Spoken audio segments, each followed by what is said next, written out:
ये गठबंधन नहीं है, ये डकैत बंधन है। कट्टरपंथी नहीं चाहिए हमें, हमें चाहिए जो देश के लिए कर रहा है वही चाहिए हमें, मजबूत सरकार चाहिए हमें। जितने मकान जितनी फैसिलिटी हिंदू को नहीं मिली उससे ज्यादा मुसलमानों को फैसिलिटी मिली है। मोदी सरकार आने वाले टाइम में और 10-15 साल तक रही तो कोई मुस्लिम समाज से अनपढ़ नहीं रहेगा, वो पढ़ा लिखा शिक्षित बनेगा, क्योंकि इनकी योजनाएं ऐसी हैं। जहाँ पे पत्थर चलते थे कश्मीर के अंदर, आज पत्थर नहीं, बच्चे बैट बॉल खेल रहे हैं। नहीं तो डरते थे बाहर निकलेंगे पता नहीं किधर से आतंकवादी आके गोलियां चला देंगे।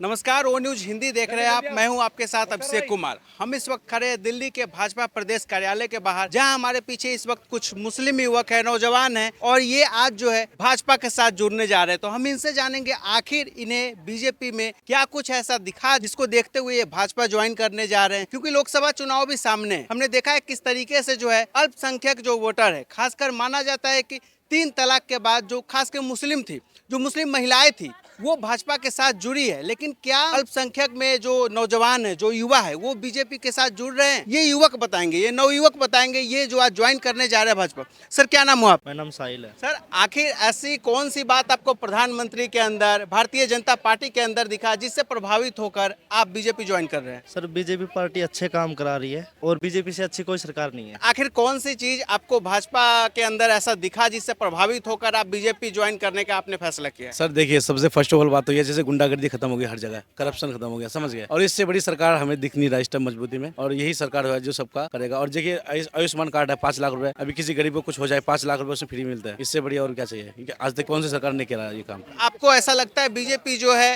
धर्म से ऊपर उठकर हर किसी के लिए काम कर रही है, जो कुछ लाती है उद्देश्य के लिए बीजेपी काम कर रही है, इससे प्रभावित होकर कहीं ना कहीं आपने बीजेपी ज्वाइन करने का फैसला किया? जी। प्रधानमंत्री मोदी जी के बारे में आपका क्या कुछ कहना है? जिस तरीके से मोदी जी हमेशा देश की बात करते हैं, राष्ट्र की बात करते हैं, तो अब जो भी अगर मोदी जी कोई योजना लाते हैं तो ये नहीं कहते ये इस धर्म के लिए, इस धर्म के लिए नहीं, ये धर्म से ऊपर उठकर वो सभी के लिए लाते हैं। सबका साथ, सबका विकास, सबका विश्वास, मोदी जी ने एक नारा दिया है। कैसे देखते हैं आप? जैसे उनकी नजर से देख रहे हैं हम, अपनी वही नजर से हम भी देख रहे हैं, ये जो सच है वही कह रहे हैं। आपके साथ तकरीबन कितने युवा आज बीजेपी ज्वाइन करने जा रहे हैं? हमारे साथ तो कम से कम 100, 200, 150 ऐसे हैं। क्या लगता है जो आगामी लोकसभा चुनाव है, दिल्ली की 7 सीटों पे क्या कुछ इसका परिणाम इस बार रहने वाला है? देखिए, हम तो किसी भी राज्य का नहीं कहेंगे, लेकिन इतना पता है कि मोदी ही आएगा। किसी राज्य का भी हम नहीं कॉल करेंगे, लेकिन इतना पता है कि मोदी ही आएगा। दिल्ली में क्या लग रहा है, जो अल्पसंख्यक है, जो मुस्लिम है, वो मुस्लिम वोटर इस बार आप और कांग्रेस से ऊपर उठकर अलग नजरिए से बीजेपी को देख रहा है क्या? हाँ, सबको पता है कि क्या राजनीति है क्या नहीं है। अब मुसलमानों को भी समझ में आ गया है कि कौन सी सरकार किसके लिए क्या बेटर है। अब तक देखा गया है जो खास के मुस्लिम वोटर है, कांग्रेस के प्रति उनका झुकाव रहा है। वहीं दूसरी तरफ AIM असदुद्दीन ओवैसी है, वो भी मुस्लिमों के हित की बात करते हैं,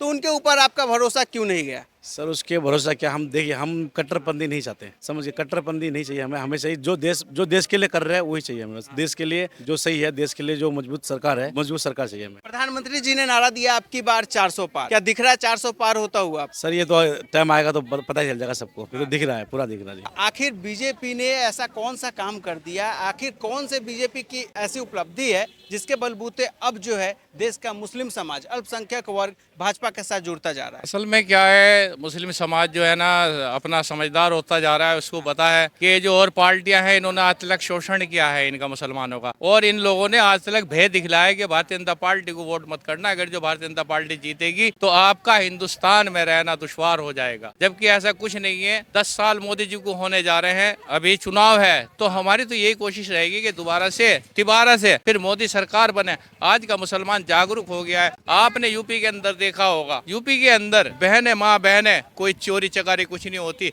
पहले ट्यूबवेल का पाइप तक खोल के ले आते थे, आज हमारी ट्यूबवेल ऐसी पड़ी है। मैं मुजफ्फरनगर का रहने वाला हूँ। मैं योगी जी को बहुत बहुत धन्यवाद करता हूँ कि जितने मकान जितनी फैसिलिटी हिंदू को नहीं मिली उससे ज्यादा मुसलमानों को फैसिलिटी मिली है। इस वजह से मुसलमानों का दिमाग कन्वर्ट हो गया कि अब हमें किसी अदर पार्टी को वोट नहीं करना, वोट करना है तो सिर्फ कमल का बटन दबाकर दोबारा मोदी जी को जिताना है। असदुद्दीन ओवैसी है, वो बात करते हैं मुसलमानों के हित की। आखिर क्यों आप लोगों को उनके ऊपर भरोसा नहीं हो पा रहा है, मोदी जी के ऊपर इतना भरोसा? इसकी कुछ वजह? इसकी वजह यह है कि देखो, ओवैसी साहब भी एक राजनीतिक पार्टी के सांसद हैं, लेकिन क्या है, सबको अपनी सीट चाहिए। उनको मतलब नहीं है कि मुसलमान मरे या हिंदू मरे, इन लोगों को अपनी सीट पक्की चाहिए। भड़काऊ भाषण देने हैं। उनका छोटा भाई है, वो सबसे ज्यादा गंदी लैंग्वेज उनकी होती है, जिसकी वजह से और दूसरे धर्म के लोग भी मुसलमानों पर उंगली उठाते हैं। मैं आपके चैनल के माध्यम से कहना चाहता हूँ, वो जब भी बात करें तो हिंदुस्तान में भाईचारे की बात करें, कोई ऐसी बात न करे जो सामने वाला भी ऐसी गलत बात करे। आपने शोषण की बात की है। अब तक कांग्रेस जो है ऐसा मानती रही है कि मुस्लिम वोटर हमारे साथ रहा है, कांग्रेस पार्टी।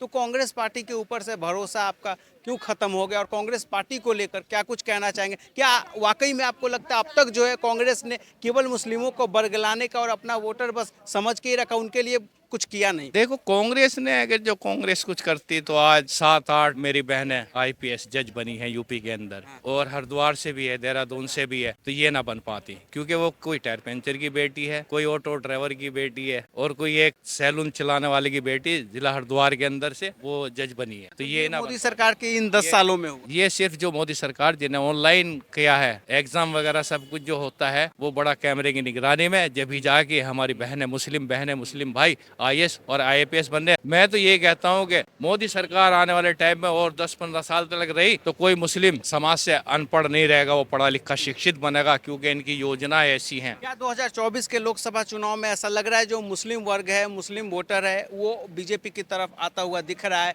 वो बीजेपी को वोट करने वाला है? देखो, मुस्लिम समाज अगर जो बीजेपी को वोट ना करता तो यहाँ पे आज 2300 की संख्या में पब्लिक ना आती, मुसलमान ना आते।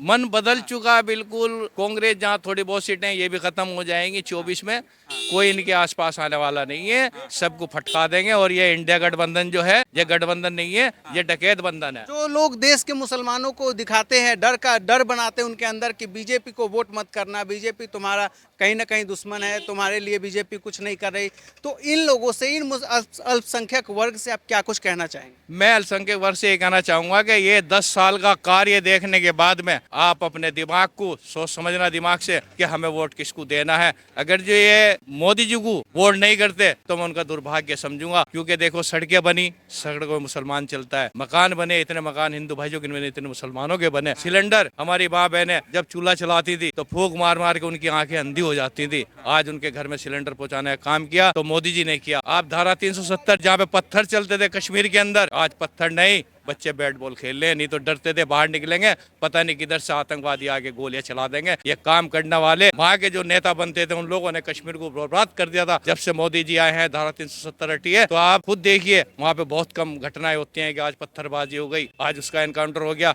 इन लोगों ने मुसलमानों को भड़काने का काम किया, इन लोगों ने हथियार उनके हाथों में पकड़ा दिए जो एक आतंकवादी कहलाए जाते थे। लेकिन आज भारतीय जनता पार्टी नरेंद्र मोदी जी ने जो काम किया है वो काम किसी पार्टी ने नहीं किया है। 3 तलाक बीजेपी ने खत्म किया। इस 3 तलाक जो मुस्लिम महिलाओं को जिससे राहत मिला, जो इससे पीड़ित थे, उस पर क्या कहना चाहेंगे? भाई साहब, 3 तलाक का इतना अच्छा जो इन्होंने किया है देश के प्रधानमंत्री मोदी जी ने, मैं उनको सलाम करता हूं। उन्होंने बहुत अच्छा निर्णय लिया और इतना अच्छा किया। पहले फोन पे सऊदी अरब के बैठा था, फोन कर दिया तलाक तलाक तलाक हो गई, शराब पी गया कह दिया तलाक तलाक तलाक हो गई। ये मैं उनका बहुत बहुत दिल से धन्यवाद करता हूँ। उन्होंने बहुत अच्छा निर्णय और फैसला लिया हमारी मुस्लिम बहनों के लिए। बहुत बहुत धन्यवाद।